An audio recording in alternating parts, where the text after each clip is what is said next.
Ed Oliver, and Dialante Daniels. We are going to knock out some more mailbag questions today. You guys had a lot of questions. We got some left over. One is talking about Tomas Satoransky. Should he start for the rest of the year? Also, we're going to talk about if the Wizards do get a top 10 point guard, are they going to be contenders? And then another question about Rui. Can he start at the four next year? And Kuzma started to start at the four position. So we're going to get into that. And then the Washington Wizards do play the Chicago Bulls tomorrow. So we're going to get into that as well. Let's get started. You are Locked On Wizards, your daily Washington Wizards podcast. Part of the Locked On Podcast Network. Your team every day.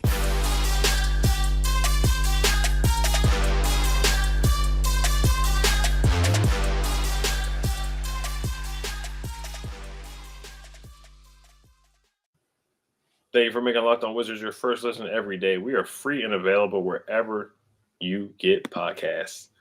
NBA Top Shot is the future of being an NBA fan. Own officially licensed rare NFTs of the greatest moments from NBA history. Sign up today at lockedon.nbatopshot.com. All right, so today the first question is from YouTube. We did Twitter last time, so we're going to knock out some of the YouTube questions. This is from Hillel Sorry on YouTube. He says, Sato was perfect tonight. This was actually 8 days ago that he put this question in. He said, Sato was perfect tonight, ran the team, got the ball to the right guys, couldn't miss. Would you start him? Question mark. Would you keep him for next year? I would definitely be interested in keeping a guy like Sato for next season. I mean, obviously, he's starting right now, and it's the right move. Like I said, when the Wizards first got him, he does a lot of the little things. He doesn't really do too much, and he's not too worried about getting a shot up. You know, he'll have games where may have, like currently where there's no Brad, no Kuzma, etc. He may have a little bit of higher field goal attempts, maybe like a game with 7 or 8 shots. But for the most part, he's really a glue guy, you know, you can throw out there, especially coming off the bench, who will help run the offense, veteran.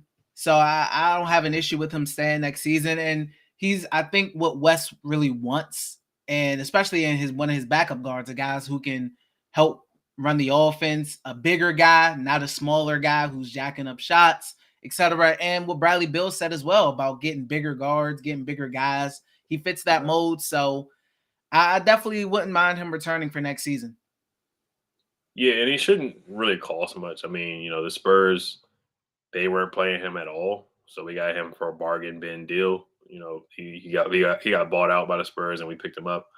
Like I keep saying, I wasn't the biggest fan of bringing him here. At the time, I was like, let's just get the lottery odds. Let's just stack up on some of these losses. And I just didn't think bringing him in would help the team, to be honest. I was just like, hey, let's just play the young guys. Let's play some of these G League guys. But no, Sato, he has helped out. He has, he's playing really well with Denny. I was thinking maybe he would take minutes from Denny, but he's actually fitting in well with Denny. He's fitting in well with Rui. He's fitting in well with Porzingis. Him and Porzingis, they got a good two-man game going. It's just unfortunate that West did take a little too long to realize that Sato would be the better facilitator and better point guard for these guys and for the young guys to play better. And Elizabeth Hayden commented on our video yesterday.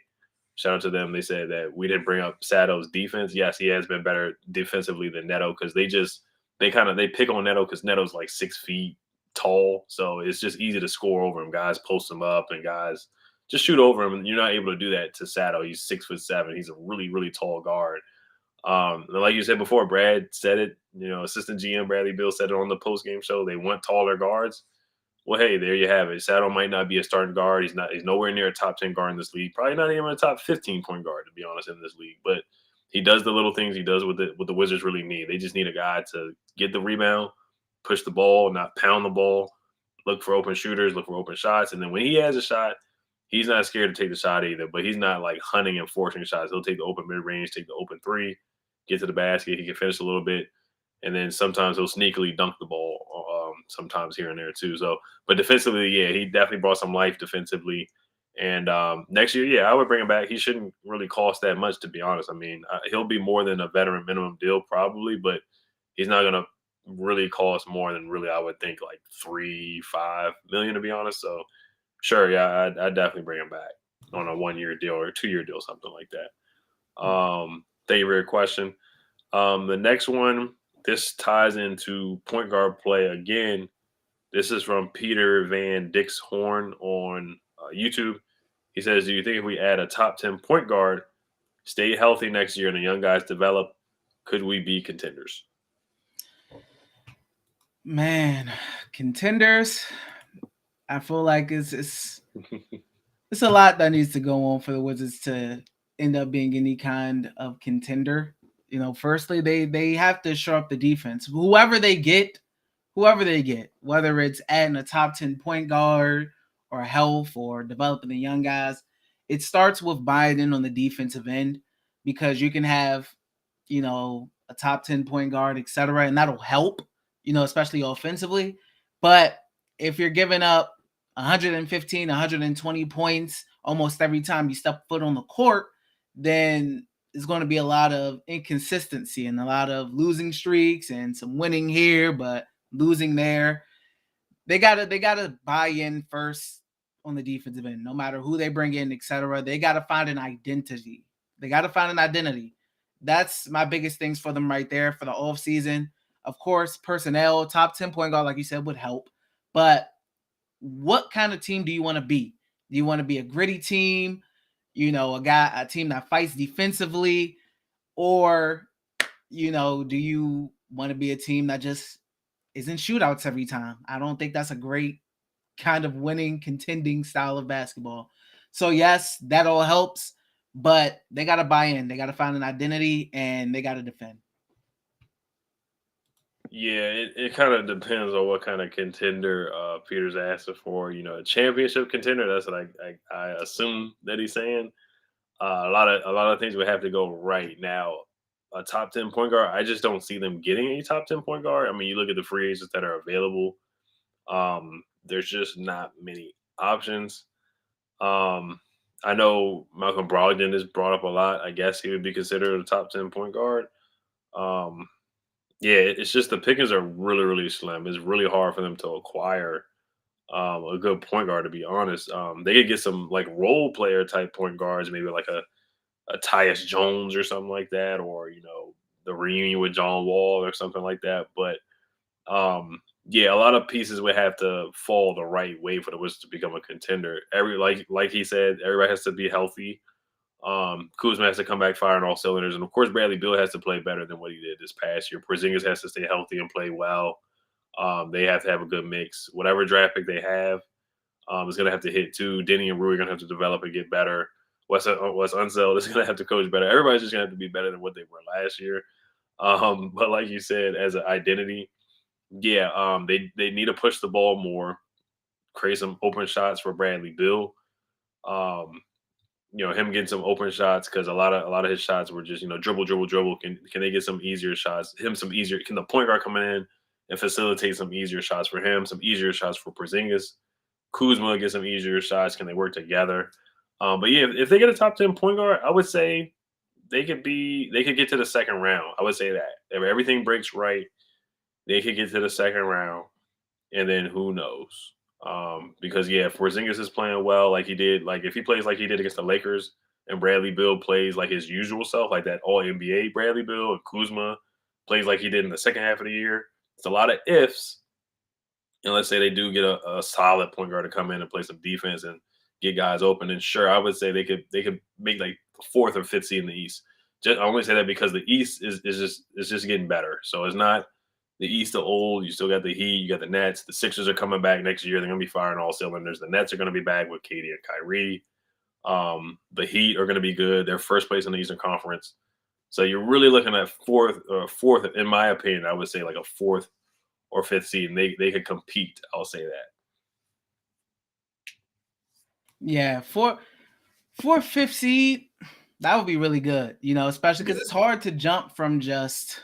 And the Celtics too. Celtics are playing good ball too. Yeah, the East is always going to be tough, and then it's going to be tough to just jump from lottery. We're talking about a top 4 pick, and next season we're talking about trying to be some type of contender. So Wizards, Washington isn't the biggest free agent destination, like Brad said, so we'll have to come through a trade.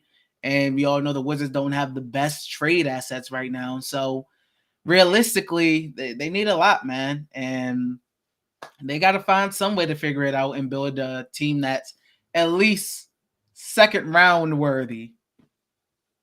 Definitely, yeah. I think, a point guard would definitely help.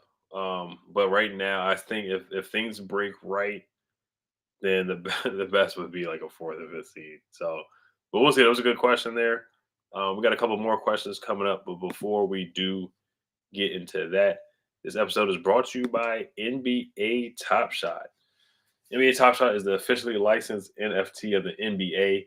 Connect with a passionate community of NBA fans across the globe and build your collection with your favorite moments from NBA history. NBA Top Shot is the future of what being an NBA fan looks like. It's part trading cards, part stock market, and part fantasy sports with a built-in loyalty program. NBA Top Shot has evolved trading cards and made it easier to buy, sell, and trade by removing the hassle of card grading, shoe boxes, and binders. Their 24/7 peer-to-peer marketplace lets you scroll through all of your favorite players and teams. Once you find the moment you've been looking for, you can buy in a couple of clicks. Now I hear all the time, why would I buy something that I could watch on YouTube for free? And I tell those people that it's not about watching a highlight, it's about having ownership in the stock market of the NBA's greatest moments. For example, last year, Top Shot flew out a group of fans to Phoenix for Game 5 of the NBA Finals just for having Phoenix Suns moments in their collections. The following week, Top Shot flew out a group of fans to New York for the NBA draft, and these collectors got to have dinner with 4 future first-round picks the night before they were drafted and play basketball with New York Knicks Obi Toppin. If you sign up for Top Shot today, the best way to start is getting yourself a starter pack. You can pull a moment of a superstar like LeBron or KD or star rookies like Cade Cunningham or Evan Mobley for $9. Head over to lockedon.nbatopshot.com to start building your collection today. This episode is also brought to you by Truebill. Do you know why free trials renew without your consent? It's a business scam out to get you. Don't let greedy corporations pocket your money. Download Truebill to take control of your subscriptions. Truebill is the new app that helps you identify and stop paying for subscriptions you don't need, want, or simply forgot about. On average, people save up to $720 a year with Truebill. Because companies make subscriptions hard to cancel, Truebill makes it incredibly simple. Just link your accounts and Truebill will cancel your unwanted subscriptions in one tap. And your Truebill concierge is there when you need them to cancel unwanted subscriptions, so you don't have to. Truebill has over 2 million users and helped them save over $100 million. Like Matthew B., who says, in a matter of seconds, I saved $660 for the year on my DirecTV bill, saved $120 for the year on my SiriusXM bill, and saved $840 a year on car insurance. Don't fall for subscription scams. Start canceling today at truebill.com/lockedonnba. Go right now, truebill.com/lockedonnba. It can save you thousands a year. Also, don't forget, thank you for making Locked On Wizards your first listen. For your next listen, check out the Locked On Now podcast. Nightly recaps of every NBA game with analysis from our local experts. It's free and available wherever you get podcasts. All right, so our next question is from YouTube. This is from D Life. He says, why can't Kyle Kuzma start at the 3 spot so Rui can start at the 4? I think he's talking about next year because Kyle Kuzma, once again, he's going to be out for the Bulls game if people did not know that.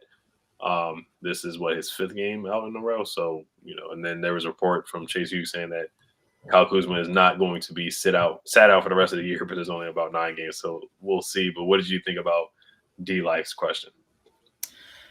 That's interesting. I just don't think they want to do it because they want to keep KCP at that 3 spot, so I think a lot of it just has to do with West likes KCP at the 3. Like right now they're running Sato, Kispert, and KCP. Before everything happened, it was Dinwiddie, Bill, KCP. West likes KCP in that 3 spot more than he likes Kuzma in that 3 spot. You can say that KCP is undersized for the 3 spot, and I will 100% agree with you. I mean, I don't know. I really don't know. and we all are already complaining about Rui and his playing time. So I don't know if it's a West, just a thing with Rui. I don't know. It's similar to the Howell Neto situation where Howell Neto, we was saying that he shouldn't really be playing that much, and he was still playing a lot, and then all of a sudden he just drops the DNPs. It's just so weird what goes on with the rotation in West at times. I would have at least tested it out to try to experiment with it, but I guess not. I don't know. But I agree with you. Yeah, West definitely has a loyalty to veterans. They really want KCP to play at the 3 spot. They really want him to start. We do know that he's good buddies with Bradley Beal. And I thought even before the season started that, KCP would be a good backup to Bradley Beal. And then, before we didn't know Rui was going to be out for so long, before the season started, I wanted it to be Brad at the 2, Kuz at the 3, Rui at the 4, Gaff at the 5. Now, Porzingis is going to be playing the 5. But next year, yeah, I wish they would have experimented a little bit more down the stretch here. But KCP has been playing well. I mean, he had a perfect game, so I can't even, say anything. He played really well. But I do think a really good lineup, having this tall, big lineup, because even Brad said it in the press conference, having a Kuz, Porzingis lineup, and I want to say he included Rui in the lineup too, because it would be 2, 6'9", 6'10" guys, and then you have a Porzingis who's 7'2". That's just an incredibly tall lineup, and they would be solid defensively, and all those guys can shoot. Rui's improving the 3-point line, so it's something that I want to see them do next year. Brad would be at the 2, point guard X, whoever the point guard is. Let Porzingis be at the 5, Rui can be at the 4, Kyle Kuzma can be at the 3. Only thing is, Kuz hasn't been great defensively this year. Same thing with Rui. He's been a little lost in the sauce, off ball defensively. But yeah, I would like to see it. Rui, man, because Rui's been he shot the ball a lot better this year, so he would be a nice, 4 that can stretch out. And then Kuz, he's been versatile this year. Kuz has been able to handle the ball. He's got assists. He's been rebounding. So I would like to see that long lineup. But West, yeah, he does need to experiment more, switch things up. Sometimes he does go with guys like Neto. I think he stayed with Neto in the starting lineup a little too long. And if KCP is over dribbling, you can just get a different look with Rui at the 3. And they don't even have to start. Sometimes they can just have that lineup out there. It's not even about starting. Sometimes they can just have those guys out there at one time. Yeah, I don't understand. I don't understand the just reluctance to, try to switch things up at times. The Neto move that came too late, and KCP just at this point in the season, when Kyle Kuzma was playing, why not try to switch it up and have a bigger lineup out there? Because that could potentially help with your defensive issues, getting some more size out there. Get KCP from the starting 3 spot. You can even move him over to the 2, bring Corey to the bench, etc., and see how that works for you. I mean, Corey Kispert, honestly, I love what he's been doing, but he's not the type of player that I look at as playing 35 minutes a game and whatnot. That's not the role I see his future being. There's nothing wrong with just trying to switch things up, etc. But I do agree with you. I think it's a veteran thing, and I don't know. He doesn't want to rock the boat too much or something. KCP's Brad's guy. It's weird, but I would love to see Kuzma at the 3 and Rui at the 4 and KP at the 5. That size right there, I do like that. I would enjoy that. With Saddle at the 1, that's a lot of size right there. Right, yeah, that'd be a crazy lineup. Corey Kispert, one thing, his last 10 games, he's averaging 13 points a game, 2 boards, 1 assist, 56% from the field, 43% from the 3-point line, and 75% from the free throw line. So he's shooting a lot better. Also, Denny over the last 8 games, he's shooting he has 13 points a game, 6 boards a game, 3 assists, and 36% from the 3. I've seen a lot of people in the comments talking about his defense. Last night, he played really, really well against the Warriors, guarding whoever he guarded. I forgot the stats, but a lot of people put them in the comments. So he did a really good job defensively. I just wanted to shout him out for that. But we got one more question here, and we're going to do a quick preview of the Bulls game. We play the Bulls tomorrow night, but we got a quick word from D.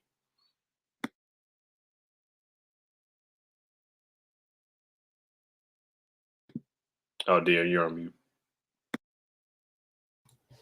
This episode is brought to you by Rock Auto. With the ever-increasing numbers of makes and models, it's now impossible for for your local chain auto parts store to stock all the parts you need. Why endure often pointless or seemingly intimidating questioning and wait while the person behind the counter orders the parts on their computer, choosing the only brand that their warehouse happens to carry. You have computers with access to rockauto.com at home and in your pocket. Save time and money when using Rock Auto. Why choose to spend 30, 50, even 100% more for the same parts from a chain store or car dealership? Rock Auto is a family business serving do-it-yourselfers for over 20 years. Rock Auto prices are reliably low for every customer. They have everything you could need: brake parts, tail lamps, motor oil, and even new carpet. Go explore their easy-to-use webpage today to find the solution to your auto part needs. Go to rockauto.com right now and see all the parts available for your car or truck. Write Locked On in their How Did You Hear About Us box so they know we sent you. Amazing selection, reliably low prices, all the parts your car will ever need. rockauto.com. All right, last question. This one is a quick one. This is on Twitter. There's a couple questions still left on YouTube. We'll definitely do our best to get to those on Thursday. One is from RB Arbel Margata. We'll answer that one on Thursday. Margaret on Thursday. This one is from 4Stack Sosa on Twitter. This was a quick, easy one. He says, "Should we let Brad go?" That's tough, man. You look at the future of the Wizards, and I mean, it's hard to really see how they build a really good contending team. But you also got to think of it business wise. You rather have somebody out there who, I mean, I can't really say fills the seats because the Wizards are always towards the bottom when it comes to attendance. But, you know, Ted wants to have that franchise guy, that face of the franchise, and it's going to be Brad. I understand why people would say, you know, just let him go at this point. What are the Wizards really going to do with him? They haven't done anything with him yet. But on the flip side, people are saying, you know, look at the talent that Brad has had around him throughout his tenure as the guy. It hasn't been the best. So I don't know. I mean, I say no. Simply don't let him go because it's going to make me upset that you could have traded him and you didn't get anything and he just walked for nothing. So now you get no assets for Bradley Beal. So I'd say keep him just off of the strength of that point alone. Yeah. It's kind of, they kind of missed their opportunity to maximize his value. I feel like the time when the rumors came out, when they said Russ requested a trade, which he did. He wanted to go to LA. I think that was the time to move on and blow it up, but they decided to keep Bradley Beal, so it is what it is. You kind of gotta stick with him right now.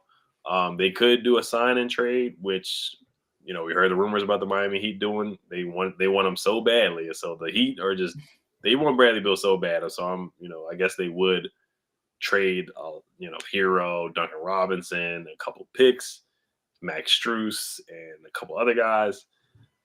So that's something to think about.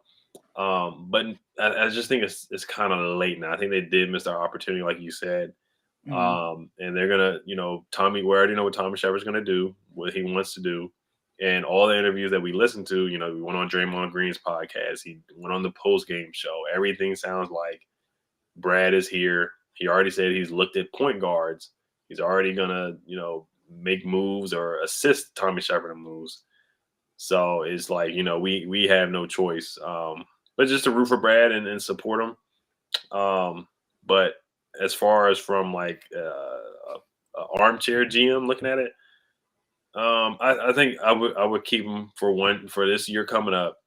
Mm-hmm. Let's see how it works out, because we've seen guys sign big deals, and then if it doesn't work out, then they request a trade, and you can still get some value for them. So we'll see what happens. They brought in Porzingis. I think they can make it work, but we know the ceiling is not super, super high. Nobody's going to put the Wizards in championship contention at all. But yeah, I think for right now, let's see what next year how it goes next year, and then we'll go from there. Yeah, it's just, it would sting. It's like salt to the wound, whereas like you had Bradley Beal, you could have traded him. It was so many rumors like, oh, this team wants him, that team wants him, Lakers want him, Heat want him, etc. And he just walks. He simply walks and says, I'll just go here and take my talents here.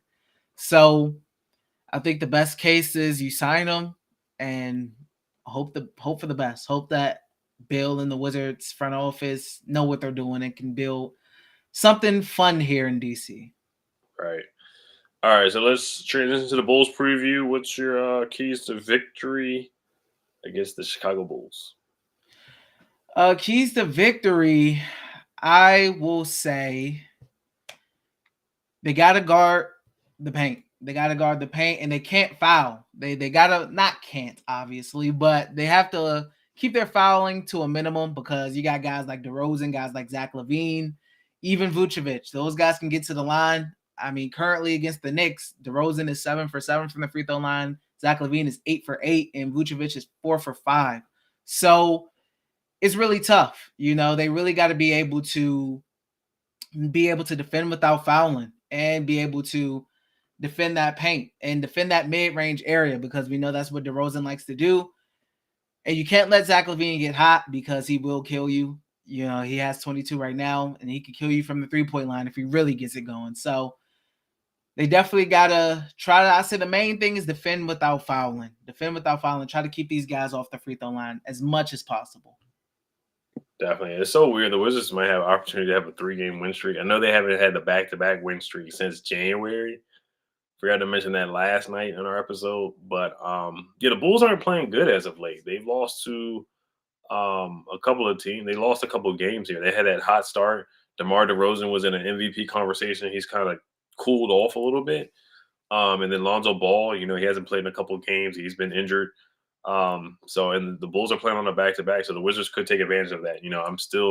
I would like to see them get the lottery odds, but if they're going to develop players like Denny and Rui and Kisper are going to play well, if they win games, it is what it is. I'm not mad at it. But like you said, they got to protect the paint with DeMar DeRozan. He's a mid-range assassin. Same thing with Vucevic. He's a strong big, so that will be a fun matchup. Porzingis and Vucevic. And they got shooters. Kobe White, he shot the lights out last time. He's 0 for 5 right now against the Knicks. But the last time we played him, he lit us up off the bench. So once again, same thing with the Warriors. Defending the three-point line. Let's move the ball. Let's push the ball. Tomas facilitate. We see Denny push the ball as well. Get the ball to Porzingis. A lot of pick and roll, pick and pop. Ish brings some energy off the bench too. Like you said, defend without fouling. Let's try to put some pressure on the defense, get some guys in foul trouble as well. And let's finish games. We haven't, we finally finished the last 2 games, but the Rockets game, we're up by 20 points and we let teams come back. If we do get out to a lead against the Bulls, let's try to put the nail in the coffin and put them away. I don't see that happening, but defend the paint with, like you said, defending the three-point line and pushing the pace and moving the ball. Let's try to get 30 assists and get, 6 or 7 guys in double figures. Yeah, moving the ball is definitely, I think, is key. You want to move the ball against these guys. Oh, they've been struggling, so I mean, they may take an L to the Knicks, so maybe the Wizards can get one off of them. I mean, of course, if you're pro tank, you don't want that to happen, but I think it could be a good game, or the Wizards will make the Bulls get right. This will be a get right game for the Bulls, and they'll dominate. Who knows? It could go either way when you talk about the Wizards. Right. Yeah, but we want to thank you guys for coming on. Who do you got winning tomorrow night? I think the Bulls win. I think the winning streak comes to an end at 2. Okay. Yeah. I was saying the Wizards just because they played better. But, of course, Steph didn't play. It was the Pistons. To be fair, it was 2 teams that are kind of not playing well right now. The Bulls aren't playing well either, but I'm going to say they lose to the Bulls too. They're going to lose by 2. It's going to be very close. But once again, just want to thank you guys for listening, and make sure you guys subscribe to Locked On Wizards on YouTube. Hit the notification bell. Now, make your second listen Locked On NBA. Locked On experts covering the biggest stories around the NBA every Monday through Friday in less than 30 minutes. It's free and available wherever you get podcasts. Hail to the Wizards. Peace.